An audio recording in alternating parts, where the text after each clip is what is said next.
Hi, my name is Patrick Johnston, and we're here at the Mary O'Malley Park in Chelsea, just adjacent to the stone pier that was originally part of the old Chelsea Naval Hospital.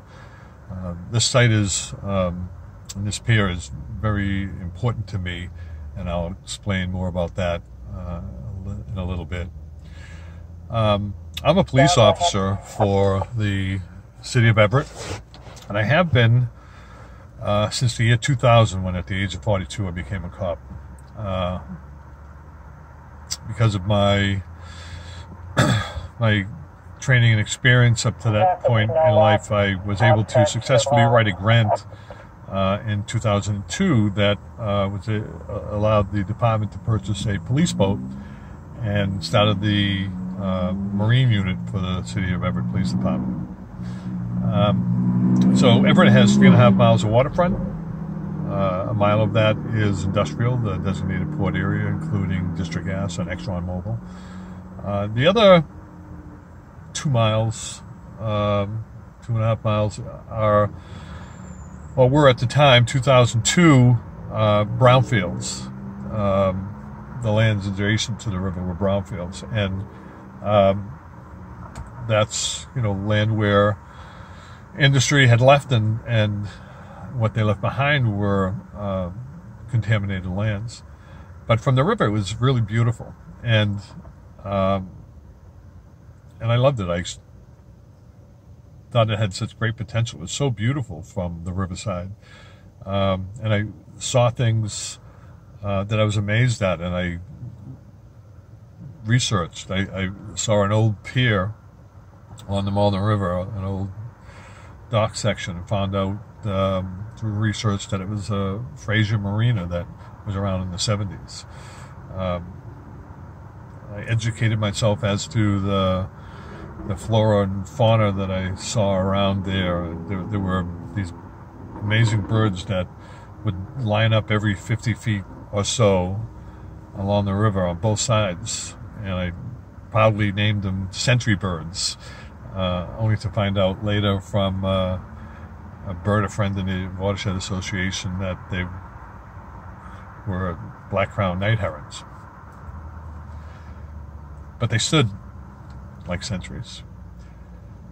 And I've always had a fascination with the ocean, with water, ever since probably when in 1963, at the age of 6 years old, I fell in the Mystic River from a rowboat that me and my friends had found over behind Schrafft's in Charlestown.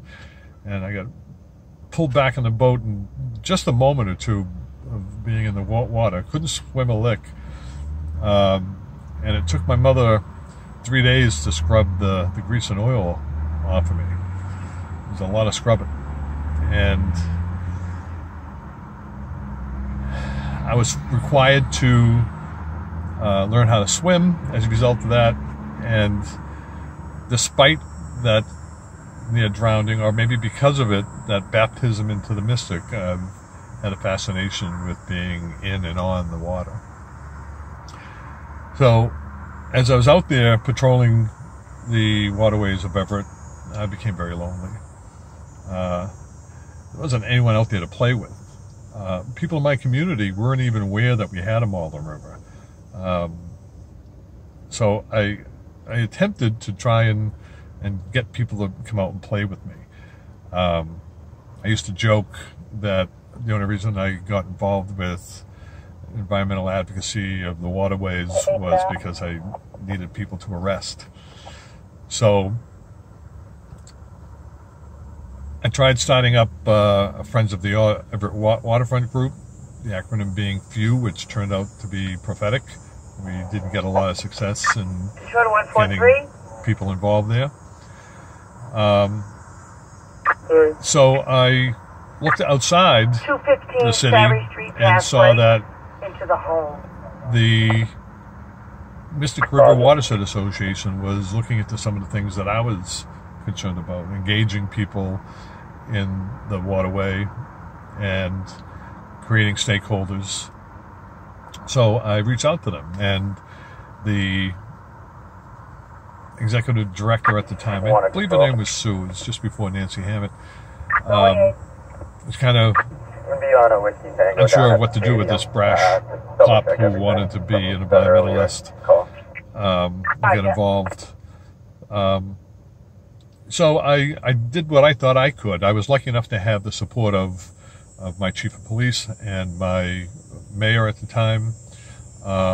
And don't get me wrong, I had to continue to write and manage grants. I became an agent for the Concom. I co-produced some river festivals, and so they were getting their money's worth. But I was also working with the Watershed Association, trying to educate myself as to the history and geography of the watershed, because I had access to this boat and I could take people out on tours. And I used to give pretty good tours. Brought out politicians and teachers and students and regulators, and I think I did some good educating people as to what the potential was out there. Then when Nancy Hammett became ED, she got me involved with something called EJAM, Environmental Justice Across the Mystic. And she wanted me to be part of a panel for a public participation forum in Somerville. And so, trying to get a little bit more educated, I researched the subject. I read Faber's Unequal Exposure report and fell in love with it. It should be a required reading for people, especially in the lower watershed and the staff at Myra. I also, read the policy for the state of Massachusetts, and that's an important distinction that I want to make. That environmental justice in Massachusetts is just a policy; it's not a regulation. The various departments in the state are asked to consider this, not required to consider the environmental justice factors. And so, I looked at what constitutes an environmental justice population. And it came down to something really simple. If within a census tract within the city, 25% or more of the population within that census tract is either a minority, an immigrant, non-English speaking, or makes less than 25% of the state's median income, then that's an environmental justice population within that census tract. And if you go on the state's GIS sites and you look at the maps, you can see that the lower Mystic has a lot of red. There's a lot of environmental justice populations there. And if you look at another map that shows all the 21E, the hazardous waste sites in the area, most of them are concentrated down here as well as the map that shows all the AUL sites, activity and use limitations, that are placed on deeds, limiting the amount of the type of use that can be placed on parcels. And when you think about that, when I thought about it, I realized that this was describing my community, my people, and I really saw this as both a tool, something that I could leverage in order to get work done in my community, thinking that even though it was just a policy, I could hold this beacon up and say, look, environmental justice, you need to do this. And we had various levels of success.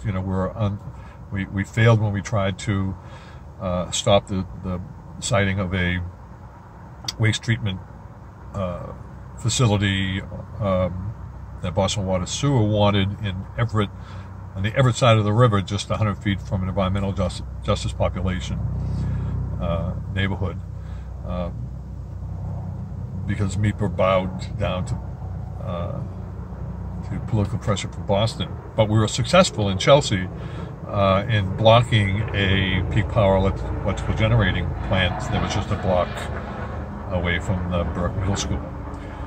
So I just saw such a great opportunity, not only for the leverage, but for our watershed.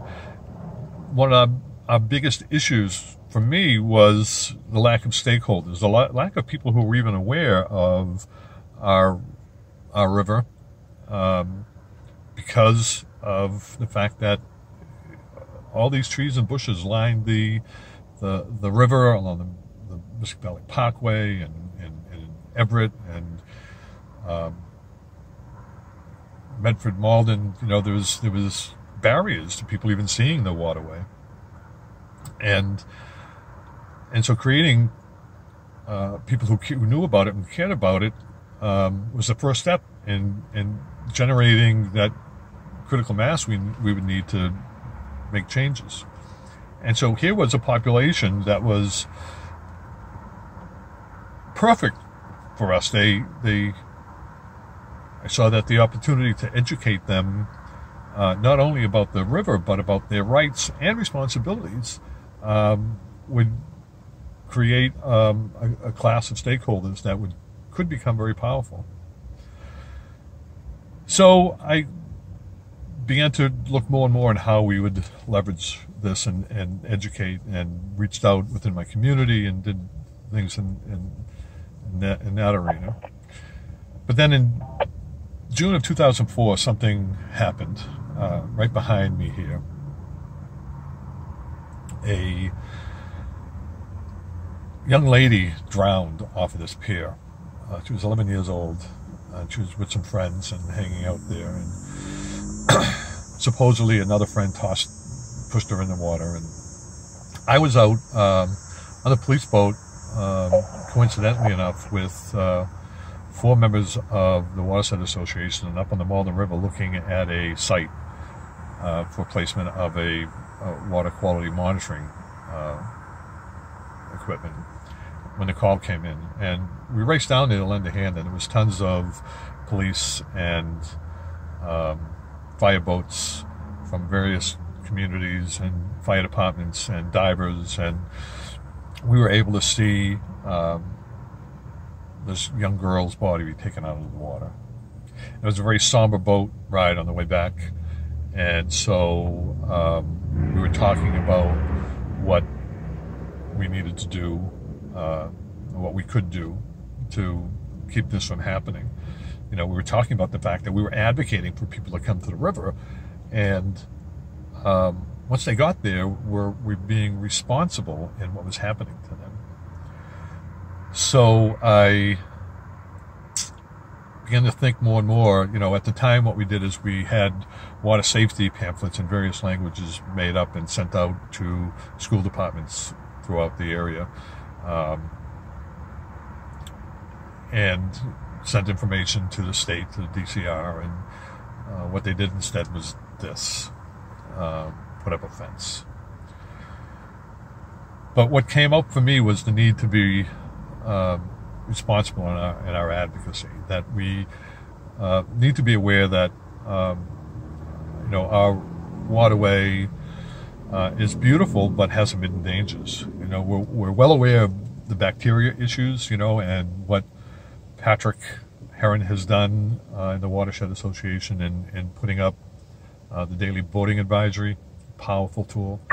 The human health risk assessment that is coming out for the Malden River regarding contaminated sediments, legacy contaminants, going to be great. But as we move forward, I would ask that you continue to look at those issues from that point of view, from a point of responsible advocacy. You can't always put up signs, you know. You don't see a sign at the ocean that says, the ocean is wet, be careful. Sometimes you have to look at what you can do to mitigate and educate the people that you're engaging, that you're advocating to come to the water. I hope that'll be a couple of tools for you to put in your tool belt, and I really think that we've come a long way, and we've got a bunch more work to do, and I think we can get it done. Thank you.